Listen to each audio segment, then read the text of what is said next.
नमस्कार, स्वागत है आपका न्यूज़ 18 के डिजिटल प्लेटफॉर्म पर। मैं हूं आपके साथ ईशा खान। गाजा में हालात अब किसी जंग से कम नहीं हैं। भूख से ज़्यादा खतरनाक हो चुके हैं। गाजा अब भूखमरी की वजह से दुनिया का ध्यान खींच रहा है। संयुक्त राष्ट्र और तमाम मानवाधिकार एजेंसियां बार बार चेतावनी दे चुकी हैं कि अगर गाजा में हालात अकाल जैसे बन चुके हैं, बच्चे कुपोषण का शिकार हो चुके हैं और डॉक्टर खुद भूखे रहकर इलाज कर रहे हैं। एक रोटी या एक बोरी आटे के लिए लोग जान देने को तैयार हैं। शनिवार को सिर्फ एक दिन में 53 लोगों की मौत हो चुकी है, जिनमें से ज्यादातर वो थे जो खाने के ट्रकों तक पहुंचने की कोशिश कर रहे थे। गवाहों ने बताया कि कई लोगों ने राहत ट्रक समझकर टैंकों के पास जाना शुरू किया, लेकिन फायरिंग शुरू हो गई। वहीं गाजा सिटी में एक इमारत पर बम गिरा, जिसमें 4 लोगों की मौत हो गई। खान यूनिस में एक टेंट कैंप पर हमला हुआ, जहां 8 लोगों की जान चली गई, जिनमें 4 मासूम बच्चे भी मौजूद थे। अब इजराइल ने आसमान से फूड पैकेट गिराने की घोषणा की है। इजराइल ने अब गाजा में हवाई सहायता यानी कि एयर ड्रॉप्स शुरू करने का ऐलान किया है। इजरायली सेना ने कहा है कि वे संयुक्त राष्ट्र और अंतर्राष्ट्रीय एजेंसियों के साथ मिलकर गाजा के लिए फूड सप्लाई के लिए नए रास्ते तैयार कर रही है।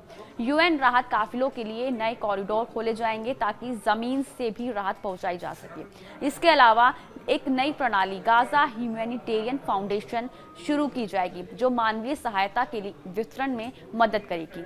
लेकिन सवाल यह है, क्या ये काफी होगा? संयुक्त राष्ट्र की राहत एजेंसियों और विशेषज्ञों ने चेताया है कि एयर ड्रॉप सिर्फ महंगे ही नहीं बल्कि कई बार जानलेवा भी साबित हो सकते हैं। UNRWA के प्रमुख ने साफ शब्दों में कहा है कि एयर ड्रॉप से उम्मीद नहीं बनती बल्कि अफरा तफरी और असुरक्षा बढ़ सकती है। जब जमीन पर लोगों को भरोसेमंद राहत नहीं मिलेगी तो वे खुद आगे बढ़कर खतरे मोल लेंगे। इस चेतावनी के बावजूद कुछ देश जैसे जॉर्डन, UAE और ब्रिटेन एयर ड्रॉप्स में शामिल हो चुके हैं। बता दें, यूएन के मुताबिक मई से अब तक 1000 से ज्यादा फिलिस्तीनी सिर्फ खाना पाने की कोशिश में मारे जा चुके हैं।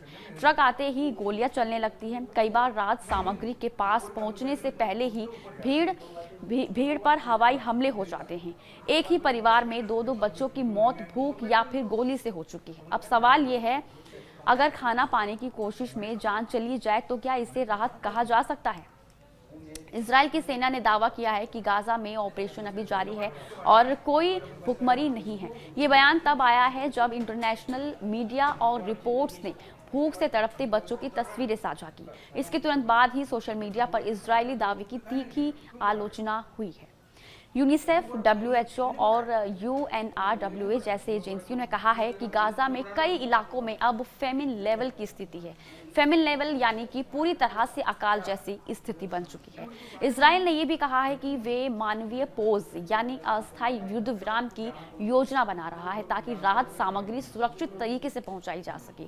लेकिन इस पॉज का समय और स्थान अब तक साफ नहीं है। गाजा के नागरिक हर दिन 2 सवालों के साथ उठते हैं। क्या गाजा में आज खाना मिलेगा और क्या हम जिंदा रहेंगे?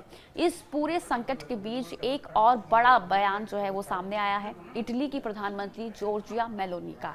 मेलोनी ने कहा है कि फिलिस्तीन को इस समय मान्यता देना नुकसानदेह हो सकता है। उनका तर्क है कि अगर किसी चीज को सिर्फ कागज पर मान्यता दे दी जाए तो ऐसा लगेगा कि समस्या हल हो गई है, जबकि असल में ऐसा नहीं होता। ये बयान फ्रांस के उस फैसले के बाद आया जिसमें वे सितंबर में UN महासभा में फिलिस्तीन को मान्यता देने की तैयारी कर रहा है। मतलब साफ है कि यूरोप इस मुद्दे पर बटा हुआ है। गाजा में बच्चों की तस्वीरें अब दुनिया के सामने सबसे बड़ा आईना बन चुकी हैं।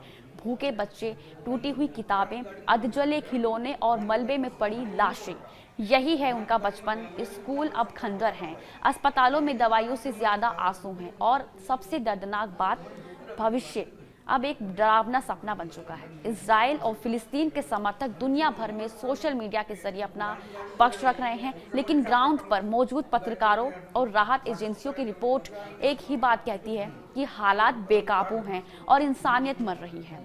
गाजा में राहत के लिए आसमान से मदद जरूर आ रही है, लेकिन जमीन पर अभी भी मौत का साया मंडरा रहा है। इजराइल की नीति और अंतर्राष्ट्रीय समर्थन के बावजूद भी भूख, डर और बम बढ़ते ही जा रहे हैं और अभी के लिए फिलहाल इतना ही। नमस्कार।